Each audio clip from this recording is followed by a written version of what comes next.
और आप लोगों की पीड़ा में कोई फर्क नहीं है।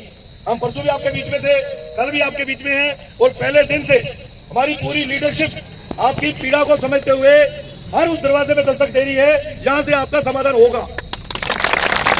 हमारे प्रदेश अध्यक्ष जी ने पहले दिन भी आपको स्पष्ट किया, तकरीबन 1.5-2 घंटे आपके बीच में रहे, एडमिनिस्ट्रेशन से बात हुई, उसके बाद ही एडमिनिस्ट्रेशन ने जो भी बाद में ट्वीट किया या हल्की फुल्की क्लैरिफिकेशन थी, लेकिन यह यकीनन था कि आपके साथ रत्ती भर भी नाइंसाफी नहीं होने देंगे। और आपसे हमने पहले दिन से एक ही आग्रह किया है कि आप जहां भी कार्यरत हो, पोस्टेड हो, आप उसी तरीके से वहां काम करते रहो, आपको हम नहीं छेड़ने देंगे।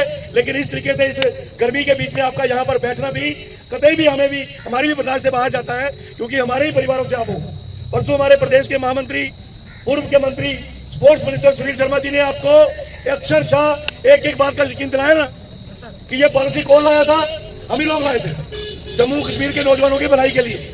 इसलिए उन्होंने कहा था कि हमने ऊपर तक ये बात की है, चलो ऊपर से भी यकीन ही पेंडिंग है कि जो ये 3000 के करीब रेबरे खेल के नौजवान हैं, इनकी जो पोस्टें हैं कहीं उनको तो नहीं छेड़ रहे आप। और दूसरा वही 7 साल से 5 साल वाला, यही दो।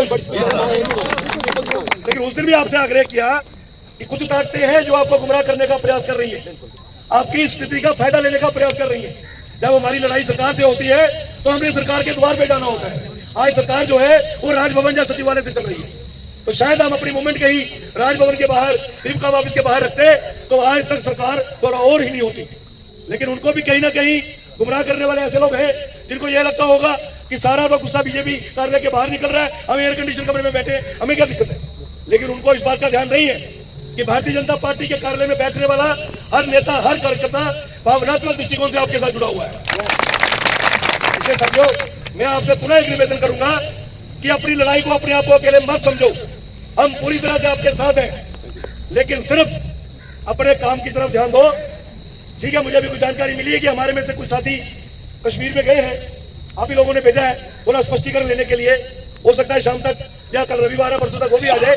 लेकिन इस गर्मी में यहाँ बैठने के बजाय अपने अपने काम में हम लगे।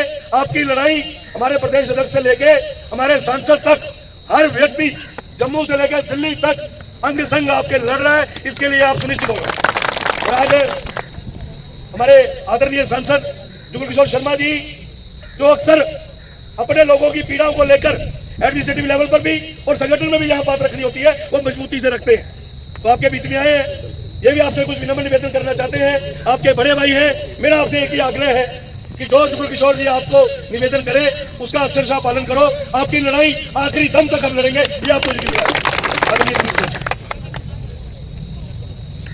आज आपके इस धरना प्रदर्शन में हमारे मध्य में हमारे पूर्व एमएलसी और भारतीय जनता पार्टी के वरिष्ठ नेता विक्रम रंधावा जी और हमारे भारतीय जनता पार्टी के सीनियर लीडर और हम सबके परिचित अरविंद गुप्ता जी, और आप सब जो इस धरने पे बैठे भी कर सकते हैं, लेकिन उसके बावजूद भी आप सब लोग इस कड़क की धूप में जो जहां बैठे हैं ना, ये किसी को भी अच्छा नहीं लगता।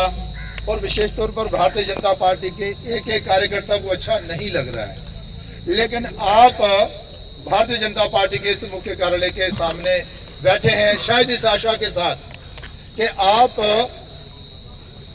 की जो डिमांड है, जो आपकी परेशानी है, शायद उसको दूर करने में इस कार्यालय का मुख्य रोल हो सकता है। इसीलिए आपने इस स्थान को चुना है।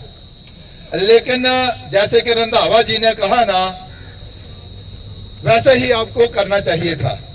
फिर भी आप लोगों की परेशानियों को देखते हुए भारतीय जनता पार्टी के जो वरिष्ठ नेता हैं, उनकी एक नहीं कई मीटिंगें हुई हैं, विचार किया गया है, यहां तक आपकी बात पहुंचानी थी वो बात पहुंचाई गई है। लेकिन निर्णय इतनी जल्दी हो जाए जो हम चाहते थे वैसा नहीं हो पाया। हमारे प्रदेश अध्यक्ष एक बार नहीं 2 बार आपसे मिले, उन्होंने आपको विश्वास भी दिलाया और जो हमारे यहाँ के उच्च अधिकारी हैं उनसे बात भी की, आपको विश्वास भी दिलाया, लेकिन उसके बावजूद भी आप इस धरने प्रदर्शन को उठाने के लिए सहमत नहीं हुए। ऐसा है कि जो आपकी डिमांड है बिल्कुल सही है, हम लोग उससे सहमत हैं। 7 साल से 5 साल वाली बात हो, चाहे वो पोस्टें फ्रीज करने की बात हो, आपको परमानेंट करने की बात हो, जो भी डिमांड लेकर आप बैठे हैं वो बिल्कुल सही है। काम आप लोग कर रहे हैं, आगे भी आपने करना है और आप तो ये किसी को भी अच्छा नहीं लगता। इसीलिए भारतीय जनता पार्टी आपके साथ खड़ी है और आपकी ये लड़ाई जो है वो लड़ रही है। कल जो निर्णय हुआ, कल जो बातचीत हुई, मुझे पूरी उम्मीद है कि उसी पर सरकार जो है वो खरा उतरेगी और आपका जो धरना जो प्रदर्शन में समाप्त हो जाएगा। लेकिन मेरी आपसे प्रार्थना है कि देखिए ये प्रक्रिया है, कई बार थोड़ा लंबी भी चल सकती है। आप इसे धरने को उठाएं मत, लेकिन थोड़ी देर के लिए स्थगित तो कर सकते हैं। भैया थोड़ी देर के लिए अगर आप स्थगित कर दें और ये जो सारे लोग धूप में बैठे हैं, कोई बात नहीं। मैं ये कह रहा था कि कोई बात नहीं, अगर आपसे 2 दिन मांगे हैं तो 2-4 दिन में कोई ज्यादा अंतर नहीं पड़ता, लेकिन आप जहां बैठे हैं कल को किसी को कुछ हो गया अच्छा नहीं लगता। मैं ये कह रहा हूं और आपका ये धरना प्रदर्शन फिर दोबारा भी तो लग सकता है, कोई परेशानी थोड़ी है।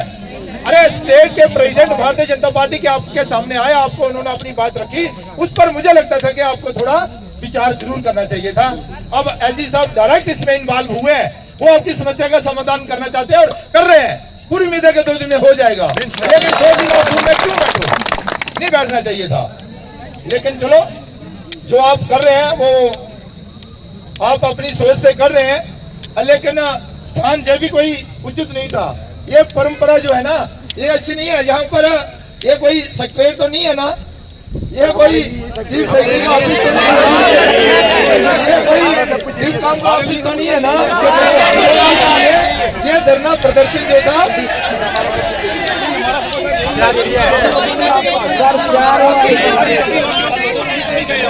ये मैं समझता हूँ कि भाई आप लोगों को इसी कार्यालय से उम्मीदें लगी है।